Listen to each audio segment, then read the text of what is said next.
Bienvenue aux Engagés publics. Cette semaine, aux Engagés publics, on reçoit Sylvain Duclos. Sylvain, avec qui on va parler, oui, de sa création de contenu, mais on va aussi parler des coupures en éducation. C'est un sujet chaud. Salut, Sylvain. Hey, salut.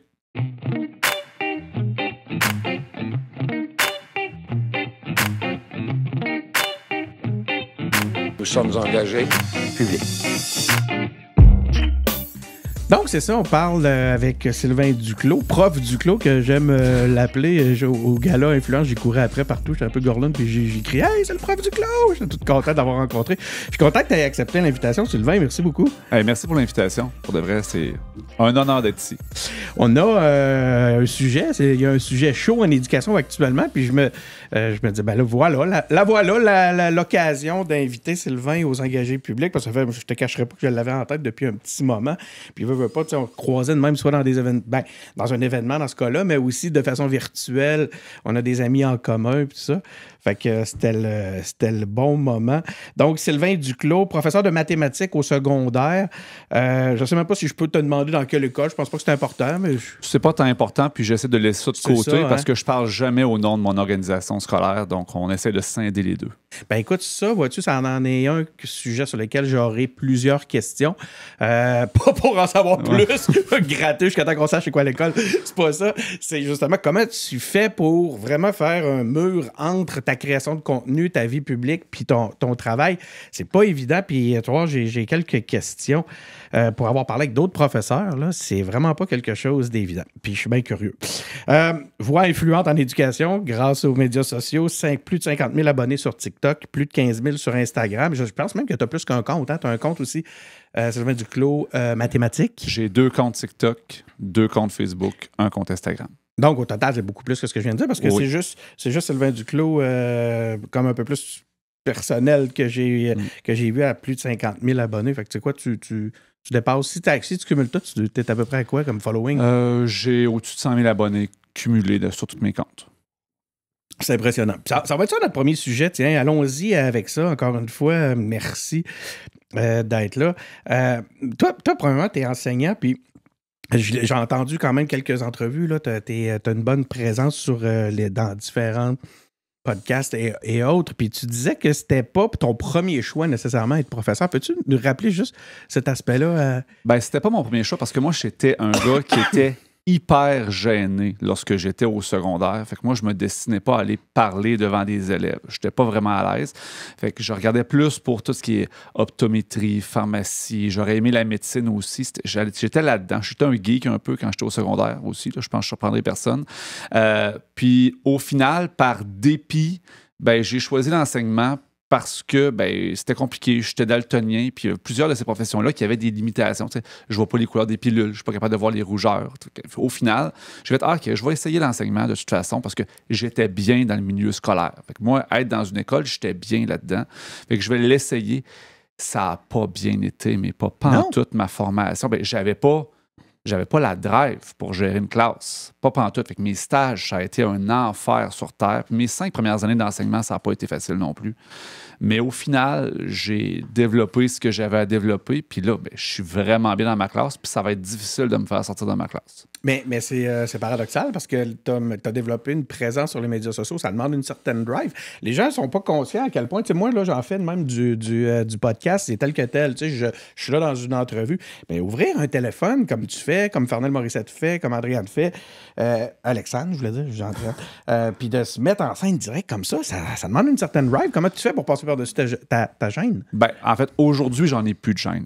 Mais c'est quelque chose que j'ai développé avec le temps. Puis je pense qu'à un moment donné, on se crée aussi, on va dire, un personnage de scène. Quand je suis devant la classe, je suis le prof Duclos, que je ne suis pas dans ma vie de tous les jours. Puis c'est une espèce de mix des deux que j'ai sur les réseaux sociaux. Fait que c'est le prof Duclos 2.0 que j'ai devant la caméra. Fait que, ouais. Puis c'est un peu ça ta distinction finalement, parce que j'ai l'impression, ce que j'ai compris, c'est que tu as un compte où tu fais un peu plus la vulgarisation, où tu vas nous parler, tu parles peut-être un peu plus à tes étudiants, tu démystifies des points de mathématiques, entre autres, je pense.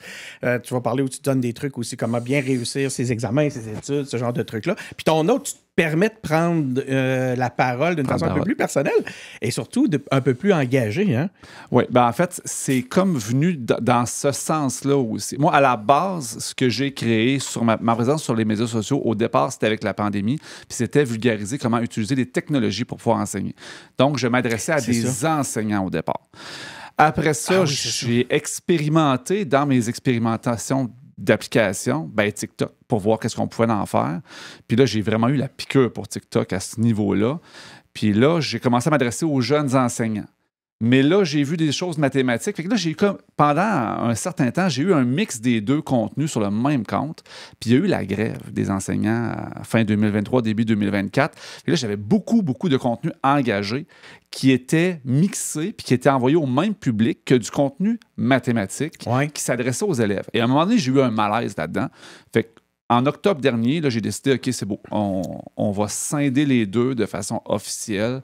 Donc, j'ai arrêté de faire des mathématiques sur mon compte principal, qui est mon compte engagé. J'ai créé un compte qui s'appelle Sylvain Duclos Maths, où je ne fais que des mathématiques, primaires et secondaires. Puis là, dans 8 mois, il y a déjà 22 000 abonnés là, sur ce compte-là. Ah, OK, vois-tu, c'est drôle. Moi, j'avais pensé que c'est lui qui était arrivé en premier parce que, justement, il s'adressait un peu plus il était plus orienté sur la vulgarisation.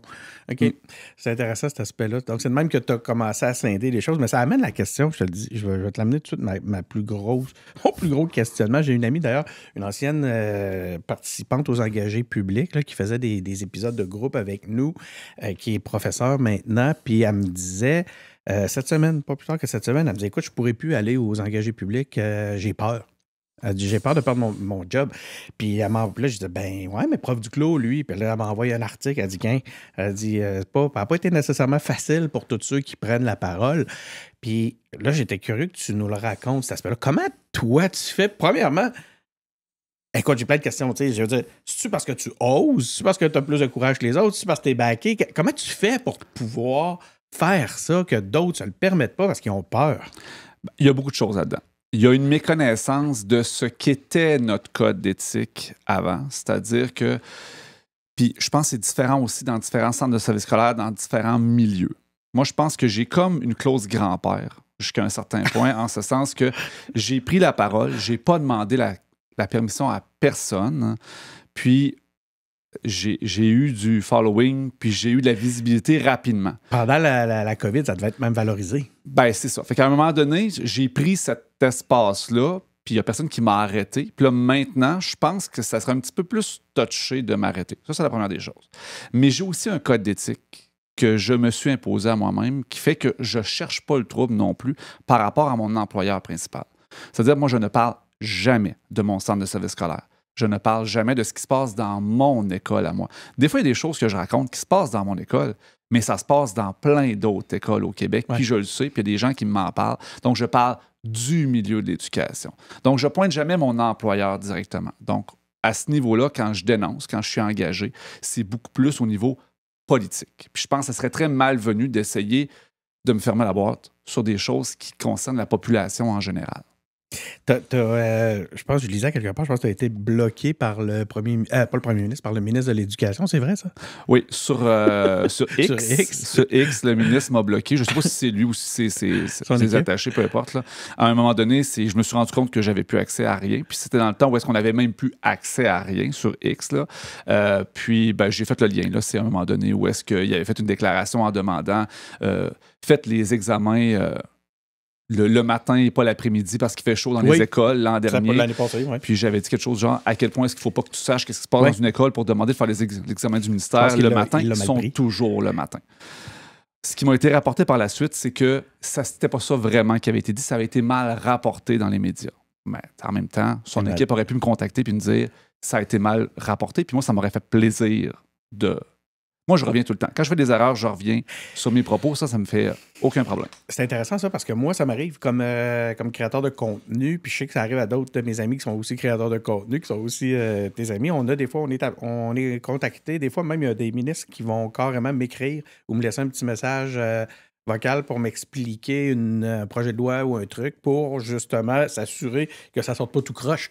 Quand on va ouvrir les micros, t'as pas eu droit à une discussion. As-tu déjà parlé avec Bernard Drinville? Moi, j'ai jamais parlé avec Bernard Drinville. J'ai jamais eu cette chance-là. J'aimerais bien ça y parler, Ben oui. mais c'est jamais Quand je arrivé. verrais un épisode, là. Ah, on aurait Toi des puis beaux lui, échanges. face à Je suis sûr que face. ce serait super intéressant. Puis moi, sincèrement, j'ai un grand respect pour l'engagement politique. Je suis pas sûr que c'est quelque chose que je serais capable de faire, en fait, parce que ça demande un certain détachement, suivre une ligne de parti. J'ai un certain respect pour ça. Bon, bien entendu, il faut être capable de questionner les décisions qui se prennent. Puis je pense que c'est ça aussi l'ajout politique. Mais ouais, effectivement. Mais moi, revenir sur des choses que j'ai dites puis qui n'étaient pas tout à fait vraies, ça me fait pas un pli. J'ai pas d'ego par rapport à ça. Puis des fois, c'est des choses que je trouve dommages. C'est-à-dire que les gens n'osent pas parler. Mais moi, j'aime ça quand les gens me parlent. Moi, quand les gens m'appellent ou qui m'écrivent, ils me disent « Hey, Sylvain, là, faut pas que ça sorte. Là, c'est une gale anonyme, mais il se passe telle chose. Puis, tu sais, je rapporte pas ça nécessairement parce que je suis pas un journaliste. Je peux pas faire une double vérification.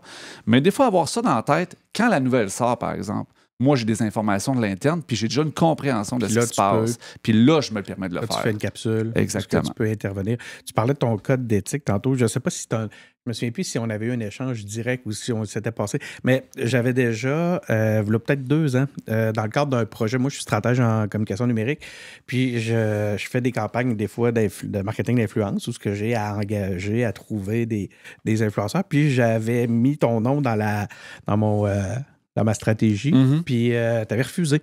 Oui. T'as mis ça dans ton code d'éthique, cet aspect-là de ne pas prendre d'argent pour faire du marketing d'influence. Puis c'était pas relié à l'éducation, là, puis c'était pas non plus dans un contexte engagé. Là, c'était engagé. C'était une campagne sociétale, mais qui touchait pas l'éducation, mais pour laquelle un profil comme le tien, le personnage prof du clos, était justement positif, donc aurait été bon.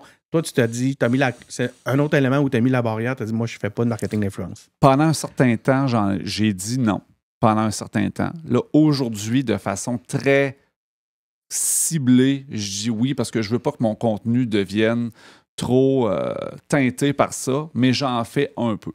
Parce que je me suis rendu compte jusqu'à un certain point que, par exemple, les compagnies, en fait, des organismes, je suis très ouvert lorsque des organismes maintenant me contactent parce que pour rejoindre une clientèle ciblée, c'est pas évident nécessairement. Puis tu lances de l'argent finalement sur des méthodes de ce monde, les GAFAM, puis elle revient pas, cet argent-là. Fait que c'est mieux de cibler ton public. Puis moi, mon public, c'est les enseignants. Puis, là, à 100 000, c'est plus que les enseignants. Les enseignants, les parents, on va se le dire, là, particulièrement. Un petit peu des ados, mais là, ça, ce ne serait pas sur ce compte-là, par exemple. J'en ferais pas. Puis pour tout ce qui est des compagnies, etc., je commence à ouvrir un peu, mais je ne veux pas en faire beaucoup parce que j'ai des feedback très négatif lorsque j'en fais. Pour vrai? Oui, les gens sont insultés qu'on fasse du marketing d'influence, alors que c'est clair. Il y a une distinction. Attention, contenu sponsorisé. Là, on m'a donné telle chose, je vous parle de la compagnie. Mais les gens sont insultés. Peut-être plus dans ton cas que dans d'autres. Hein? C'est drôle, j'ai eu la même discussion avec Annie Archambault, puis elle me disait qu'elle aussi, des fois, les gens sont choqués parce que, tu sais, je peux pas comme elle, c'est pour d'autres raisons. Toi, dans ton contexte, c'est quoi? J'imagine, c'est quoi les autres professeurs qui ça les fâche? C'est quoi? J'ai l'impression qu'on me prête une noblesse que je suis supposé d'avoir, que je suis supposé d'être au-dessus de tout ça, que je suis supposé être un leader d'influence, d'opinion, puis de ne pas toucher à ça. Mais à un moment donné, la compagnie qui veut rejoindre des enseignants, il faut qu'elle passe par des enseignants. Fait que moi, je me dis ça aussi. Puis quand c'est divulgué, je le fais un petit peu, mais pas beaucoup parce que. Je prends des notes la prochaine fois qu'il y en aurait un. On s'en reparlera. Je me gêne parce que j'avais carrément évacué ça de ma tête. Là. Je me suis dit, il en fait pas, Sylvain, fait que tant pis. Mais je suis d'accord qu'en réalité, on devrait avoir cette espèce. À partir du moment où c'est franc, c'est divulgué, mais on devrait se le permettre parce que une des bonnes raisons, c'est celle-là. Ça redirige des investissements qu'on enverrait à l'étranger. On les garde ici, auprès de créateurs d'ici, auprès de plateformes. C'est bien souvent une façon d'investir auprès de nos plateformes, en tout cas localement, ce genre de publicité-là. Pourquoi tu t'es mis à prendre la parole publiquement? Qu'est-ce qui, dans un contexte engagé, là, qui t'a Parce que là, tantôt, on a couvert un peu, bon, la pandémie, tout ça, c'est ce qui t'a amené. Mais y a-tu eu un déclenchement à un moment donné, t'as dit, ah, ça, là, il y a de quoi à dire? Ben, la première prise de parole engagée que j'ai prise, c'était par rapport à un podcasteur qui dénigrait l'école. Ça, c'est une... Je l'ai vu. Ouais, c'est ça. Ben, en fait, il y en a eu plusieurs. C'était drôle. T'as un humour aussi. Ouais, mais celle-là n'était pas nécessairement drôle. Okay. La première que j'ai faite, puis tu sais, c'est un podcasteur très connu. Il a reconnu ses torts, il a enlevé ses capsules. Okay. Mais j'avais pas été gentil avec. Là. Okay. Puis c'est là que je me suis rendu compte que, on pouvait avoir un impact fort, puis on pouvait changer les choses en prenant parole. Ouais. Dans ce contexte-là. Là, les médias s'étaient emparés de l'histoire, puis là, on avait été invités ensemble. Finalement, ça avait été annulé. Mais là, finalement, on s'était parlé, il avait retiré toutes ses affaires, puis on n'a pas passé des belles semaines, ni l'un ni l'autre. Mais cette prise de parole-là, puis savoir que, OK, on peut changer des choses en prenant la parole, ça a comme déclenché quelque chose en arrière-plan. Fait que quand d'autres enjeux sont arrivés, ben là, je me suis pas gêné. Je me suis dit, hey, je suis capable de rejoindre des gens, je vais pas me priver de le faire. C'est quoi les réactions que tu as eues au début? Comment ça s'est.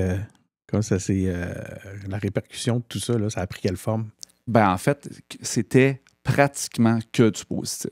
Pour vrai? Puis quand tu es capable de faire abstraction du négatif, puis de voir le prorata, puis de pas te laisser intimider ou déranger par les, bon, on va dire 1200 commentaires négatifs, mais tu en as 10 000 positifs de l'autre bord, ben écoute, c'est ça, on se concentre sur le 10 000 positifs, puis les gens qui t'écrivent en privé pour dire hey, « merci de l'avoir fait », etc., ouais. Ben tu sais, c'est là-dessus que tu te concentres. Parce qu'il y a toujours des gens qui sont insatisfaits, puis toujours. Te fais-tu reconnaître dans la rue? Tu te fais arrêter des fois, tu te dis hey, je me fais reconnaître dans la rue. C'est ma voix qui se fait reconnaître bien souvent. Ouais, on me dit que j'ai une voix qui est particulière. Donc, ah oui, j'ai entendu la voix. Ah oui, je savais que c'était toi. Là. Ça m'arrive quand même assez régulièrement.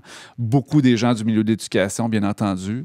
Es-tu une espèce de vedette quand tu le sens-tu? Tu sais, quand tu arrives, mettons, je sais pas, moi, dans un rassemblement, peu importe la raison, là, que ce soit syndical ou pour tout autre, un rassemblement où vous êtes dans votre milieu, sens-tu qu'un petit « oh », c'est profond. Ben, quand je vais dans un congrès, c'est sûr que les gens parlent dans mon dos. Je le sais que vous parlez dans mon dos. Effectivement, ils sont là. Parle-le. Je le sais que vous parlez dans mon dos. Ouais, comme ça, t'es reconnu, t'es une personnalité du milieu. Comment réagissent les étudiants? Quand t'arrives en classe, est-ce qu'ils te disent « Hey, t'es sur TikTok, toi? » Ça, c'est très spécial. Moi, mes élèves, à moi, là, donc les groupes desquels j'ai la charge, moi, je les vois au début de l'année, puis la première période, je leur dis, si vous avez des questions sur les réseaux sociaux, vous avez 10 minutes. Vous me posez ça en 10 minutes. Puis après ça, c'est terminé. T'es-tu capable? Ça tient-tu dans 10 minutes? Ben oui, parce que souvent, ils sont tellement intimidés par la question qu'ils ne posent pas de questions. Au final, hein, fait que ça ne dure même pas 2 minutes. Hein, puis j'en entends pratiquement pas parler de l'année. Cette année, j'en ai pas entendu parler du tout, sauf quand j'ai été en nomination au Gala Influence Création. Il y a 2-3 élèves qui m'ont dit hey, « j'ai voté pour toi ». Mais c'est tout. Hey, toi, as-tu voté pour Sylvain? Je me souviens plus. Ah, mais il y avait des gros... Il y avait Annie, il y avait Michel. Ouais, j'étais obligé de te dire, je pense Sylvain, j'ai voté pour Annie. C'est sûr, là, ouais, c'est je correct. sais, je suis pas fin, mais regarde. Moi aussi, si j'avais pas été là, j'aurais voté pour Annie. J'aurais voté pour Annie. Nous, on a voté en famille, ça. Puis... Mais les autres élèves de l'école, quand je vais faire de la suppléance, quand je vais aider dans une classe, dans les corridors, là, les élèves, ah oui, j'ai vu ton live, puis... Ils ont-tu peur? Des fois, de se retrouver dans un de tes TikTok? Non, parce que justement, je parle pas de ce qui se passe dans la classe. Fait que ça, les élèves sont bien à l'aise avec ça. Moi, je serais gentil, je veux pas ça. Pas me retrouver dans un... En tout cas, tu, à un moment donné, tu fais un TikTok pour dénoncer mes comportements. Les parents... Ben, les parents, j'en entends pas parler. Okay. Vraiment, mais vraiment pas. Des fois, rencontre de parents, puis félicitations. Mais c'est vraiment smooth. Pour de vrai, c'est vraiment... Moi, je suis dans un petit milieu aussi. Là. Je suis en campagne, dans un petit village. Les gens savent. Donc, j'ai pas de réaction plus que ça. OK, deux dernières questions par rapport à tout ça. La direction et après ça, les syndicats. Donc, comment, la direction réagit par rapport à toi? Est-ce qu'ils ont peur de toi? Parce que c'est un pouvoir que tu as. Tu l'as un peu signifié à travers tout ce que tu viens de nous dire. Là. Tu dis à un moment donné, ça paraît très mal. Ou, tu sais, ils se disent-tu, hey, Sylvain, on y touche pas parce que ça va se retourner contre nous, l'effet Streisand. Je pense pas. Mais écoute, peut-être que je suis vraiment naïf, là. Mais je pense pas. On a eu un changement de direction récemment aussi. C'est sûr que je souhaite à aucune direction de m'avoir dans son école. Parce que... Je présume qu'à un moment donné, tu dis, OK, ça va retentir sur mon bureau, il va dire une niaiserie, une coche mal taillée, puis il va y avoir de la polémique. C'est sûr, là, parce que des fois, là, je l'échappe un peu, puis c'est comme, hey, là, Sylvain, ouais, tu sais, puis là, je me ramène. Vous en parlez. Oh oui, OK. on s'en est parlé.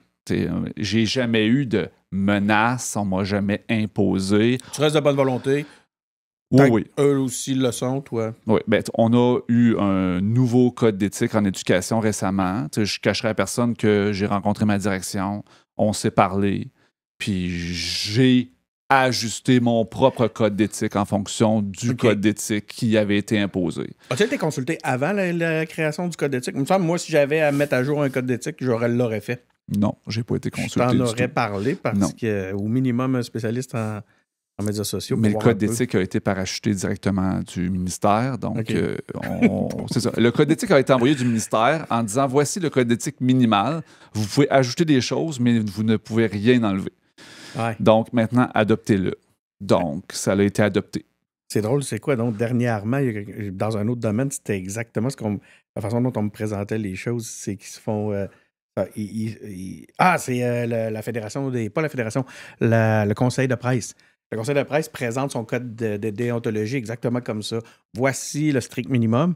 Maintenant, adaptez-le. Puis comme par exemple Radio-Can, eux autres, ils en rajoutent 3, 4, 5 couches. Fait que c'est par direction que ça se passe, cette affaire-là? Ben, en fait, c'est arrivé du ministère, puis c'est par école que ça doit être adopté. Mais en fait, ça a été adopté par les centres de services scolaires, je pense. Mais... Dernière question là-dessus, puis après ça, on parle des compressions. Je pense que c'est ça que les gens veulent entendre parler. Les syndicats, est-ce qu'ils viennent te voir et te disent est-ce qu'ils se servent de toi comme outil militant? Aucunement. Non. Puis ça serait probablement pas tant bien reçu. C'est-à-dire que je parle de causes qui me tiennent à cœur, mais je fais pas de militantisme syndical. J'ai déjà été dans les syndicats. J'ai déjà été délégué syndical de mon école. J'ai vécu le milieu. Je suis capable de reconnaître les forces et les faiblesses du mouvement syndical. Puis je m'implique pas plus qu'il faut. Maintenant, je pense que des fois, je prends une place que certaines personnes au niveau syndical voudraient prendre. Par exemple, dans les médias. Donc, on n'appelle pas le syndicat parce qu'on sait qu'on va avoir toujours la même cassette syndicale. On va appeler un prof, puis ça arrive de plus en plus souvent. Vous remarquerez que les syndicats ont de moins en moins de micros pour pouvoir s'exprimer. Ben ça, je pense que ça doit les déranger un petit peu. Mais tu sais, il y a des... veux pas, quand tu, par exemple, prends la parole pour dénoncer des coupes, ben là, il y a des intérêts communs, il y a des zones, vous êtes, tu sais, il y a des ensembles communs. Tu peux pas me faire des maths là-dessus. Ben oui, il y a des ensembles communs où on peut avoir l'impression que tu adoptes un discours syndical. C'est pas nécessairement le cas. C'est parce qu'en réalité, vous défendez les mêmes. Oui, puis un exemple très franc, puis de toute façon, on s'en va là, je le sens, là, les coupes en éducation. Ben, je veux dire, moi, il y a une semaine, j'ai changé ma photo de profil, j'ai mis une image, puis elle a été reprise par le mouvement syndical, par la FAE, par la FSA-CSQ. C'est toi qui as fait l'image? C'est moi qui ai fait l'image sur Canva en 15 minutes. Je pensais que c'était toi qui avait pris ça parce que là, vous étiez passé le mot. Non. Fait que tu deviens un leader. Tu es vraiment un leader d'opinion, là.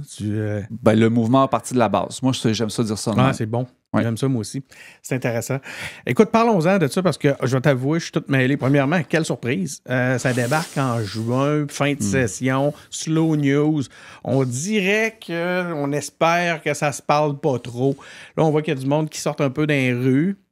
On sent qu'en ce moment, là, même si c'est pas encore très gros, c'est déjà quelque chose. Parce qu'en ce moment, le monde serait tout supposé d'avoir la tête ailleurs en congé dans la piscine, il fait beau. Qu'est-ce qui s'est passé? Pour vrai, écoute, regarde, j'ai lu, là, je ne serais pas en mesure d'expliquer aussi bien que tu vas le faire, fait que je vais te laisser. Mais là, on parle de 570 millions d'efforts qu'on demande. Il y avait déjà un manque à gagner, selon certains, d'1 milliard. Regarde, là, je lisais écoute, ça, c'est le plus drôle. Je lisais une publication sur le compte X de la coalition Avenir Québec, pas plus tard qu'hier, qui disait que finalement, c'est pas des coupes, c'est de l'investissement. Puis non seulement ils ont investi, mais en plus, ils donnent plus de services. Fait que là, je pourrais me permettre d'être un peu mêlé dans tout ça. Qu'est-ce qui se passe? Peux-tu nous refaire un peu l'historique? Ben, L'histoire récente, hein, moi, j'ai parlé à des personnes dans des écoles qui m'ont dit, nous, ce qu'on a eu comme consigne, c'est de budgéter très serré. Il y avait déjà eu des compressions au mois de décembre. On était allé chercher de l'argent dans les écoles. On a même été chercher à certains endroits de l'argent qui avait déjà été dépensé en disant, OK, de l'argent pour des cours d'appoint, etc. Là, ça, finalement, tu n'avais pas le droit de le dépenser, tu nous le redonnes. Hein. Fait qu'ils savaient, là, dans les écoles, qu'il y avait déjà des compressions qui s'en venaient, puis on leur avait dit, budgéter serré. Sauf qu'au final, quand c'est arrivé le 12 juin, alors que l'année financière se termine le 30 juin. On est le 27, là. Ouais, c'est ça. Ben, ils se sont rendus compte qu'il leur manquait beaucoup, beaucoup d'argent puis qu'ils n'y arriveraient pas. Donc. Ah, t'es sérieux? C'est pas une annonce. C'est que l'argent a carrément été coupé sans. Bon, on leur a dit, l'année prochaine, tu as le droit de dépenser tant.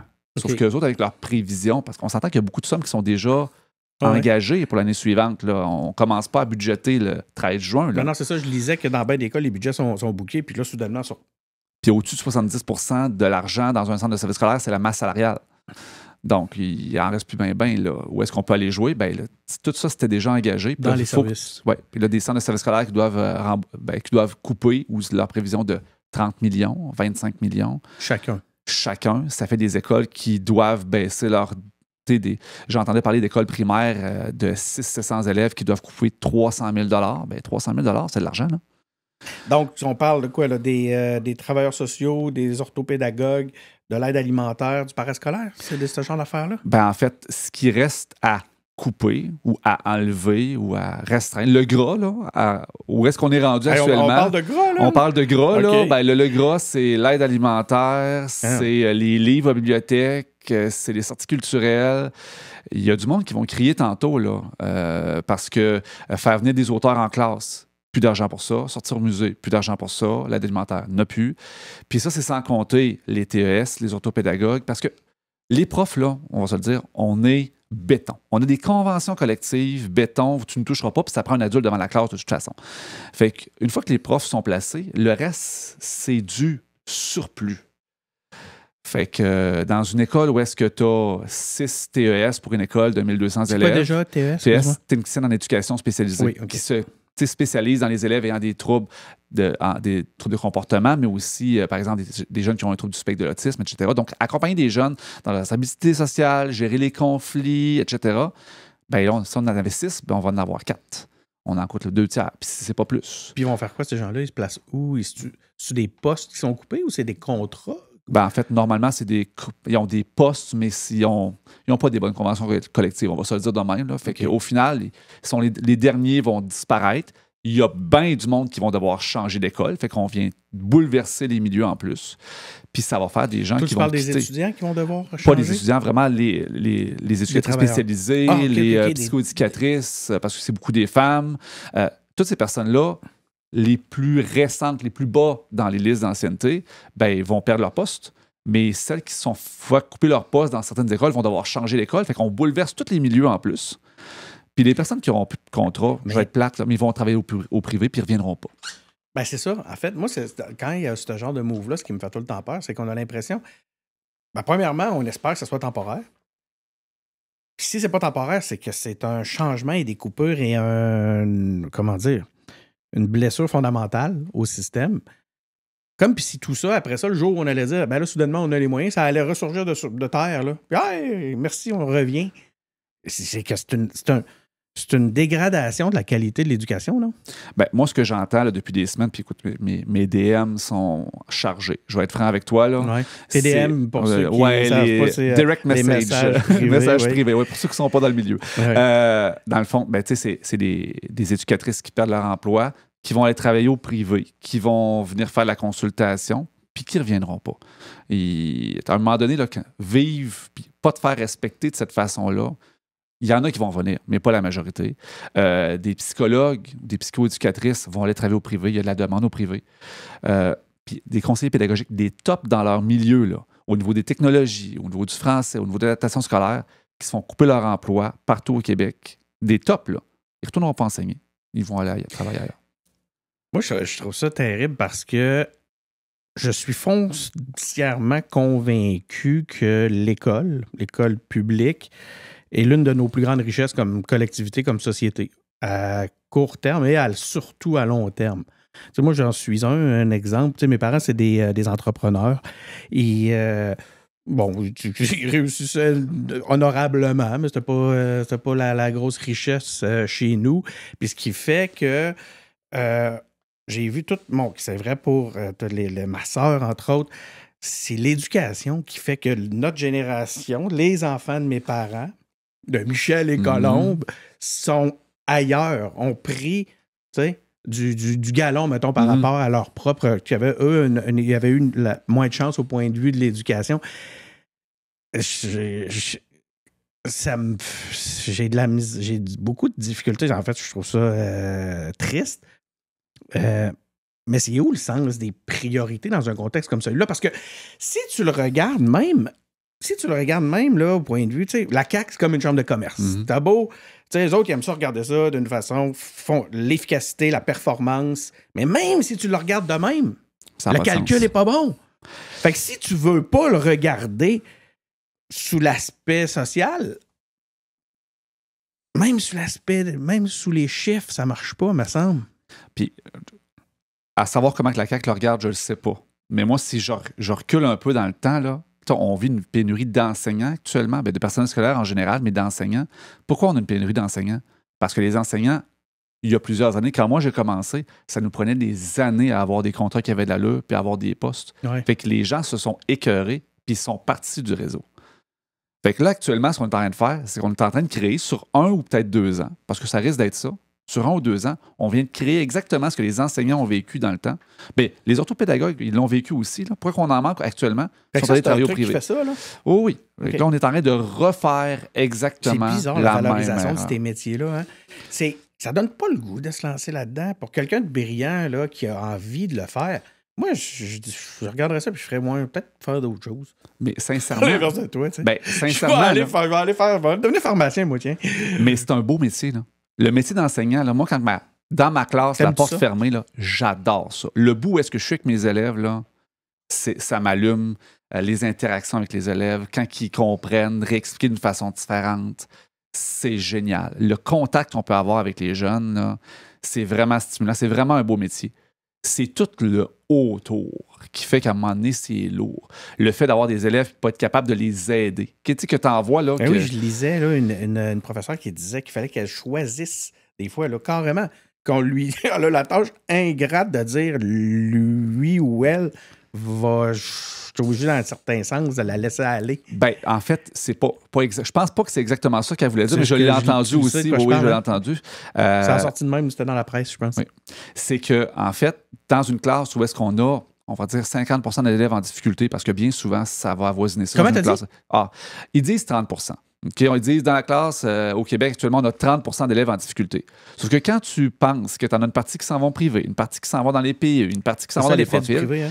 Ben, on se ramasse avec la classe régulière qui n'est plus régulière, puis on a 50 d'élèves en difficulté. Il faut que je le divulgue. Là. Je suis quand même allé au secondaire à l'école privée, puis une chance, là, parce qu'oublie ça, je serais le pire des drop-outs qu'il n'y a pas. Quand je dis une chance, c'est que je suis tombé sur une belle école. Là, pas nécessairement qu'elle... Mais je ne sais pas si dans le public, vous auriez eu les ressources de garder un gars comme moi. C'est ça que tu es en train de dire. Ben, en fait, ce que ça fait, c'est que là, tu as 50 de ta classe qui est en grande difficulté. Tu n'es pas capable, humainement, tu n'es pas capable de t'adapter à tous ces élèves-là. Fait que t'essayes. Puis à un moment donné, pendant l'année, il y a des élèves que tu fais, écoute, je vais essayer encore, mais tu sais, probablement que lui ou elle, je la sauverai pas ou je la sauverai pas. Fait que tu commences dans ta tête à faire comme, OK, mets-toi pas trop de pression. Tu continues de l'aider, là, mais tu sais, c'est possible qu'on n'ait pas les ressources pour l'aider puis que oui, ça va être une reprise. Fait que c'est ça qu'on appelle abandonner, là. On met des gros guillemets, là. Oui, on dit abandonner, on dit pas toi, t'es dans ton coin, là. Non, mais tu sais, on fait un détachement émotif, là, jusqu'à un certain point. Parce tu que sais ce que tu vas en échapper par manque de ressources. On n'est pas capable de le faire. C'est sûr que cet élève-là, moi, j'aimerais ça l'installer avec l'orthopédagogue qu'elle l'aide, mais j'en ai pas d'orthopédagogue. Ça me fait penser beaucoup au milieu des services sociaux où tout le système, on a une chance incroyable d'avoir ce filet social-là au Québec. Puis des fois, j'ai l'impression que ça tient sur la passion ou sur les fameuses vocations. Ah, ça, c'est des vocations. Comme si les gens qui ont des vocations, on pouvait se permettre de les payer moins cher, tu sais. Je vais me permettre quelque chose. Ben, permets-toi. Ben, les métiers à vocation, on va les nommer. Infirmière. Tous les métiers sociaux, le métier d'éducation, puis en santé. Donc, où est-ce qu'on prend soin des gens, des métiers qui sont historiquement et majoritairement féminins. Et des métiers où, bizarrement, c'est à peu près les seuls métiers où est-ce que moi, je vois sortir dans les médias, où est-ce qu'on essaie de shamer les personnes pour avoir demandé des augmentations de salaire. Oui, comme si tu l'aimes pas ton métier. Ben, tu devrais avoir la vocation. Est-ce que vas-tu renoncer à ton augmentation de salaire pour que les enfants aient des services? Ouais. On ne demanderait pas ça aux policiers, aux gars de la construction. On leur demanderait jamais ça. Aux gestionnaires de la caisse de dépôt. Jamais.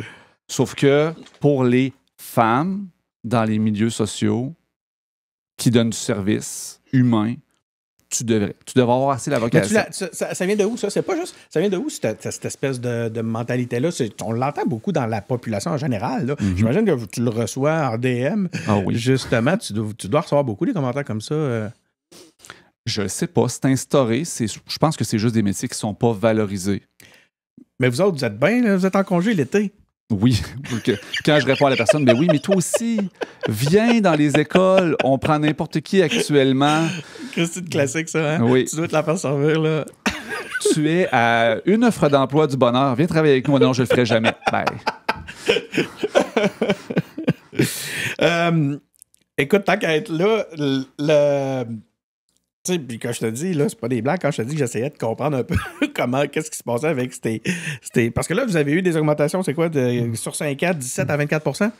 Oui, là, ça, il faut faire attention au pourcentage. Oui, c'est 17 à 24 %. Ça dépend où dans l'échelle salariale. Puis comment tu le comptes. Est-ce que tu le comptes en composé ou pas en composé? Là? En tout cas, de toute façon, mon point, mais de toute façon, regarde, ne tombe pas dans le piège d'avoir à justifier ça. On vient de dire là, que. Bon, OK. C'était pas pour ça que je te la posais la question, c'est que j'écoutais une entrevue que tu as faite avec l'excellente Alexandre Rolette qui disait est-ce que vous êtes en train de payer? Moi, je m'excuse, je te la pose, moi aussi, la question. Pour ceux qui n'auront pas vu, sinon vous aurez écouté, évidemment, Alexandre. Là, allez vous abonner. Mais. Est-ce que finalement, ces sous-là qui vous ont, je sais pas, là, octroyé, je sais pas comment on peut le dire, finalement, il y avait en arrière de la tête, on va apprendre dans l'enveloppe des autres? Je pense pas que c'était prévu comme ça. Moi, je pense qu'il y a eu beaucoup de mauvaises décisions, puis là, on a eu une décote, puis on panique un peu actuellement. Là. Je sais pas si tout ça était... Tu parles de décote provinciale? Oui, je pense que là, ça va pas bien au niveau du budget, puis là, on se demande où est-ce qu'on va trouver les sous. Ça, je le comprends qu'il faut équilibrer le budget, sauf que l'argent qui est octroyé pour l'éducation pour 2025-2026, les augmentations de budget sont inférieures, du moins j'y vais de mémoire, ou pas mal égales aux augmentations de salaire des employés. Donc, la seule inflation qu'on est capable d'absorber dans le réseau, c'est l'augmentation de salaire des employés. Fait que tout le reste doit être coupé. Puis c'est gros, là. C'est le chauffage, c'est le gaz, c'est les photocopies, tout ça. OK, même ces affaires-là. Est-ce que ça rentre les infrastructures, l'entretien des infrastructures rentre aussi là-dedans? Parce que là, il y a les fameux plafonds, là. On entendait la même semaine. Imagine, hein? C'est le fun de faire une annonce de ce type-là, puis le lendemain, t'as un plafond qui tombe sur la tête du monde dans une école. Ben moi, à ma connaissance, oui. Là. Mais tu sais, en même temps, c'est assez obscur qu'est-ce qui est quoi. Mais moi, si je lis Michel Girard dans le journal, il me dit que oui. Fait que moi, j'y fais confiance. Laisse-moi regarder un petit peu mes notes.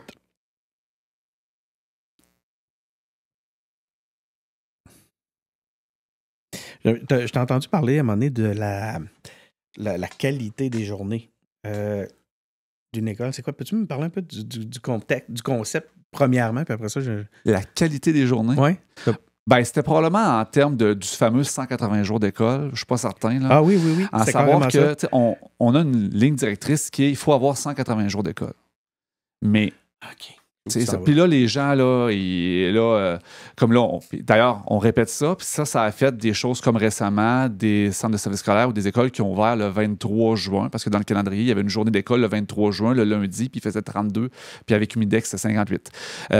Puis là, ça n'a pas de bon sens d'avoir mis une journée le 23. Mais ça prend 180 jours d'école.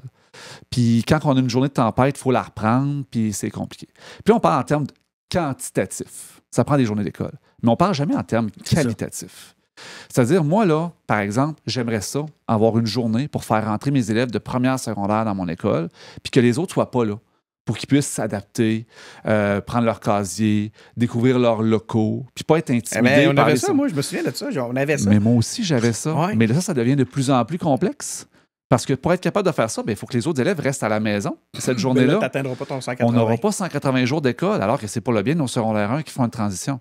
Donc là, il y a des élèves qui décident, bon, on va enlever une journée pédagogique. Mais tu sais, les profs qui arrivent, ils ont 3 journées pédagogiques en début d'année, on va en perdre une journée pédagogique. Puis je te mentionne au passage que d'habitude, les profs de première secondaire, c'est pas les profs les plus anciens, là. C'est les nouveaux profs qui viennent de rentrer. Là. Okay. Ben, vous autres, finalement, vous avez juste 2 jours pour vous planifier parce qu'on commence une journée plus bonne heure, nous autres, pour être capable d'accueillir nos secondaires 1. Fait que, tu sais, c'est tout ça. Le ministère qui met des examens du ministère le 10, 11 juin, ben moi, mon année scolaire, ça termine le 21 juin. Une fois que l'examen du ministère est fait, là, je fais quoi? Les élèves veulent plus venir, hein? On joue aux réglettes Ben là, dans le fond de la on va me classe. dire, ben là, tu as mis un film, ben t'as joué. T'sais, mon année est finie. L'examen final, il est fait. Là. Je veux dire, oui, mais tu préfères des projets? Ben oui, ça fait longtemps que tu n'as pas mis les pieds dans une école, toi. Hein, fait que, pensons qualité au lieu de quantité. Ouais. Puis ça, c'est bien difficile à faire comprendre. Y a-tu des. Écoute, là, encore une fois, je connais pas ça. Fait que je te pose des questions. Là. Y a-tu des tables de concertation où il y a des professeurs d'assis puis qui peuvent venir dire ça à ceux qui organisent, qui finissent par dire on veut nos 180 jours? Non. OK. Bon. C'est assez simple. Non, on ne consulte pas. Mais, souvent, on consulte, mais on va consulter les syndicats. Puis les syndicats, ils ont beaucoup de choses à gérer au niveau de la convention collective. C'est bien en masse, là. Et je pense pas qu'ils vont dans le détail sur le 180 jours d'école. C'est pas le combat numéro 1 qu'ils mènent, là, puis c'est bien correct. Là, tantôt, j'ai eu une surprise en t'écoutant parler de la chaleur. C'est pas réglé, cette affaire-là. Cette affaire de chaleur-là, on veut dire, ça fait pas comme c'était nouveau. Là, il n'y a toujours pas d'air climatisé dans les classes? Il n'y a pas d'air climatisé dans les OK, classes. on a qu'à arrêter d'en parler. En fait, actuellement, quand on construit des nouvelles écoles, d'ailleurs, il y a une enseignante qui m'écrivait il y a quelques semaines, elle me disait, nous, on est dans les nouveaux labs écoles, ils sont super beaux, sont vitrés à grandeur. C'est drôle, je vais t'en parler. Puis il fait 42 à l'intérieur. Attends, en fait, des labs écoles, pas d'air climatisé? Il n'y a pas d'air climatisé. Ils ne payent pas pour l'air climatisé, ils mettent de la ventilation mécanique, mais pas d'air climatisé. Fait qu'on est là. C'est drôle parce que ça, on entend moins parler. Ça a été à un moment donné. C'est drôle de voir à quel point les médias contrôlent l'actualité, Christy. Oui. À un moment donné, c'était chaud au bas, cette affaire-là. C'est drôle, sans jeu de mots. C'était chaud au bas de ce sujet-là. C'était le sujet pour mal faire paraître le gouvernement. Là, on n'entend plus parler. Je me suis dit, c'est réglé, à un moment donné. Ils ont dû commencer à combler le manque d'air climatisé. Du tout. L'année dernière, on a eu un printemps très chaud. Donc, il y a eu vraiment beaucoup de journées de canicule qui se sont suivies du moins de journées très chaudes. Fait que là, ça sortait dans les médias, puis je présume qu'il n'y avait pas beaucoup d'autres nouvelles. Donc là, ça a fait de l'actualité. Puis là, le ministre se défendait. Puis je le comprends. On n'a pas, clairement qu'on s'en rend compte aujourd'hui, qu'on n'a pas les moyens d'avoir de l'air climatisé dans toutes les écoles. Les écoles sont vétustes, les plafonds tombent. On n'est pas rendu à mettre de l'air climatisé, là. Puis quand tu ouvres les murs, tu vas trouver des affaires que tu ne veux pas trouver non plus, là. Fait que le moins de travaux possible, là, actuellement. Mais quand on construit des nouvelles écoles, tu sais, sur une école de plusieurs millions de dollars, là, ça coûte pas 30 millions de mettre l'air climatisé en plus. Là. Et là, à l'école, ça aurait-tu été mieux d'en construire 3 normales qu'en faire une méga? Comment tu le vois un peu, toi, ce move-là? Ben, les labs écoles, je suis pas designer. En tout cas, j'ai pas cette. Je pense que c'est bien d'y avoir pensé, mais ça coûte tout trop cher au Québec en général. Moi, je pense pas que c'est le lab école le problème. Catherine Fournier avait une sortie là-dessus dernièrement. Ouais. Ça n'a aucun sens comment que les infrastructures coûtent cher. C'est pas. Là, il en construit une, je pense à. Il l'a annoncé récemment. En tout cas, je sais pas la dernière? Oui, la dernière. Ouais. 270 millions. C'est $250 million pour construire une école. Je trouve que ça n'a pas de bon sens. Fait que, tu sais, il faut aussi se poser des questions là-dessus. Que ce soit un lab école ou pas. Parce qu'en réalité, ce qui serait merveilleux, c'est qu'on ait rien que des lab écoles, tu sais. Mais si le prix était abordable, pas abordable, mais raisonnable, respectueux, ben peut-être qu'il y a un problème du côté des infrastructures, c'est évident. Puis c'était fascinant de voir Catherine Fournier sortir là-dessus, puis c'est pas la seule, là. Tout coûte absolument trop cher. Il y a une autre affaire que j'ai trouvée intéressante, puis peut-être tu peux le démystifier. C'est que le gouvernement dit OK, voici, on a fait qu'augmenter je te l'ai dit tantôt, ça, puis je vais m'en revenir là-dessus plus précisément. Mm-hmm. On a fait qu'augmenter les budgets. Puis là, ils nous donnent des pourcentages année après année d'augmentation de budget. Puis là, ils nous disent aussi on a augmenté les services. OK? Là, puis quasiment du même souffle, on nous dit, ben, il va falloir couper dans certains services. Mais, non, en fait, c'est pas vrai. Là, OK, c'est ça. Là, ils nous disent, on vous promet qu'il n'y aura pas de coupe dans les services. Puis ils se tournent de bord, puis ils donnent ça aux directions. Puis les directions, eux autres, ils vont couper dans... C'est eux qui ont le mandat de couper dans les services. Fait que d'un côté, le gouvernement promet de pas couper dans les services, puis de l'autre bord, c'est les exécutants qui font le travail. J'essaie de la comprendre. Et il y a beaucoup de choses dans ta question. Ouais. La première des choses, c'est que maintenant, depuis la loi 23, qui est passée fin 2023 d'ailleurs, les DG de centres de services scolaires répondent directement du ministre. Oui, c'est vrai. Le ministre, actuellement, demande au DG de faire des coupes qui ne peuvent pas faire de budget à l'encre rouge, mais puis ils doivent en répondre directement au ministre. Ils ne répondent pas à leur secteur, à leur conseil. Donc, au final, on délègue la responsabilité. C'est comme Santé Québec, là. Dans le fond, c'est plus le ministre qui est responsable, ça va être le DG du centre de services scolaires. Moi, c'est la lecture que j'en fais. Le ministère donne les orientations et les services. Les services les centres de services s'occupent de prendre certaines décisions concrètes. Pour répondre aux exigences qui viennent d'en haut. Mais tu comprends que je cherche à comprendre, là, c'est comment ils peuvent écrire dans une publication sur les médias sociaux, c'est noir sur blanc, qu'il n'y aura pas de coupe dans les services. En fait, ils ont demandé de ne pas toucher aux services aux élèves. Ils ont demandé de. Donc, si le directeur général du centre de service scolaire touche aux services aux élèves, ce sera sa décision. Moi, c'est la lecture que j'en fais. Mais moi, c'est la lecture que j'en fais. Je ne suis pas dans le secret des dieux. Excuse-moi, j'ai pas de mots. Puis la question à savoir, on augmente toujours les budgets. Ça, il faut faire attention aux tableaux politiques. Hein? On aime ça, sortir des beaux tableaux avec des colonnes. Là, on nous ramène à votre augmentation. C'est de votre faute, puis d'ailleurs, sont jamais proportionnelles, les colonnes sur leur tableau, en passant. Prof de maths, là, ça tente bien gros. Là, okay? T'as déjà fait une publication là-dessus? Oui, j'ai déjà fait ça. Là, quoi ne pas faire? Voici un tableau. Là. Puis j'ouvre le journal, puis j'en ai un. Maintenant, ce qu'il faut se dire, c'est qu'on dit on a augmenté le budget. Oui, mais il y a plein de choses qui ont augmenté. Premièrement, il y a l'inflation. Si on regarde l'inflation, là, depuis 2018 jusqu'à 2025, là, on a plusieurs pourcents d'inflation. L'augmentation du nombre d'élèves. D'ailleurs, dans les publications qui sont sorties récemment, ce que je trouve très drôle, c'est que ce n'est pas les mêmes années qui sont utilisées pour les investissements en éducation puis pour l'augmentation du nombre d'élèves. C'est pas le même range de date. Je ne sais pas pourquoi. Je me questionne toujours là-dessus. Ensuite, je pense qu'on manipulerait les chiffres. On choisit les chiffres qui nous avantagent. Ces petits êtres fragiles qui, si on les torture, vont parler, vont nous dire ce que l'on veut entendre. Puis des fois, ça va être en pourcentage, des fois, ça va être en dollars, des fois, ça va être en dollars constants. Ça dépend vraiment qu'est-ce qu'on choisit. Ensuite, on n'en parle jamais des maternelles 4 ans. Ça a eu un coût, ça, dans les dernières années. Ça, on n'en parle pas. Puis le gel de la taxe scolaire, il n'y a pratiquement personne qui en parle. Mais c'est des milliards. Oui, mes taxes ont baissé. Mes taxes scolaires ont baissé. J'ai fait, cool. Oui, c'est ça. Mais au final, je pense que c'est 8 milliards qui n'ont pas été engrangés par les centres de services scolaires. 200-300$ que moi, que ça m'a fait sauver. Fait qu'on se questionne. C'est quoi le moral? J'allais dire dans l'industrie, dans les écoles. Ben, je peux pas parler pour tout le monde. Êtes-vous là? Ben, en ce moment, les gens sont en colère. Fait que quand tu es en colère, tu as le moral encore. Quand les gens vont être découragés, quand ils vont se sentir seuls, je pense que ça va moins bien aller. Là, il y a des gens qui, normalement, on fait les bassins d'affectation, donc les gens choisissent leur emploi à ce temps-ci de l'année, là, fin juin, puis on va revenir, on le sait où est-ce qu'on arrive au mois d'août, mais là, la plupart... Il va faire de l'insécurité. Ben, la plupart ne savent pas où est-ce qu'ils s'en vont, ils ne savent même pas s'ils vont avoir un emploi au mois d'août. Fait qu'il y en a qui ne se présenteront même pas au bassin d'affectation parce qu'ils savent qu'ils vont être les derniers sur la liste, puis ils vont aller travailler ailleurs. Tout de suite, aller appliquer. Ils vont faire ça tout de suite. Donc, je pense que le moral risque de baisser. Donc, le mouvement qu'on a actuellement dans la population, moi, je le trouve hyper sain, ne serait-ce que pour avoir cet espoir-là de faire bouger les choses, de le maintenir. Maintenant, est-ce qu'on va avoir gain de cause? Pas certain. Surtout... Et pourrais-tu, le ministre, faire marche arrière? Y a-tu les moyens de le faire? Des fois, je me dis, hey, c'est ingrat en tabarnouche. Tu sais, quand tu regardes Bernard Drinville, tu sais, dans l'absolu, pas quelqu'un de mauvais, je pense. Là, tu comprends? Christy, il doit pas faire ça en se disant... je pense que c'est quelqu'un qui croit réellement à l'éducation. Comment y a-tu cette possibilité-là de revenir en arrière ou de trouver d'autres sous ou de faire, je sais pas, moi, faire autre chose que de nous présenter ça sous un autre angle? Ben, moi, je ne sais pas c'est quoi sa marge de manœuvre. je sais pas c'est quoi les consignes qui arrivent Il d'en accepte haut. nos invitations. Hein. Moi, je l'avais déjà invité aux engagés publics, puis j'ai eu une réponse laconique. Il a fallu que je me contente d'un pas intéressé. Ah.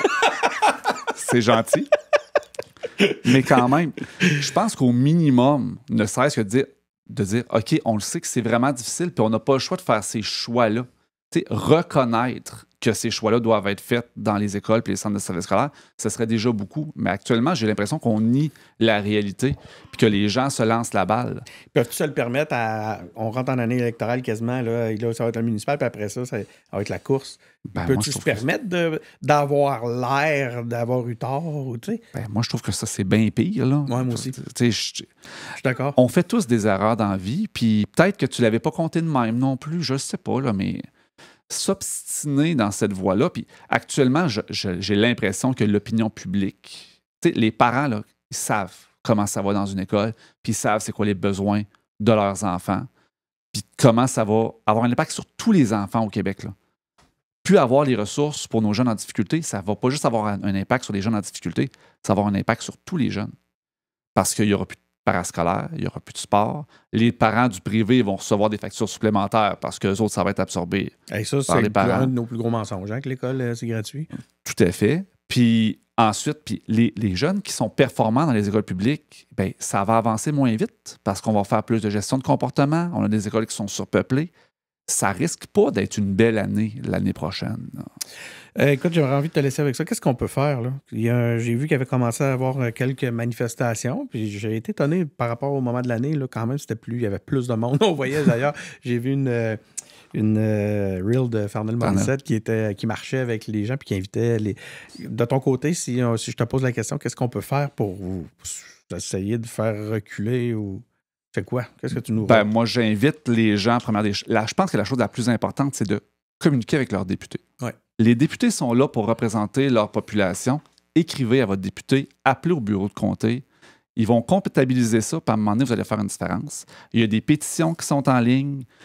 Passez voir les pétitions, puis participer aux manifestations aussi, pour justement avoir le plus d'impact possible.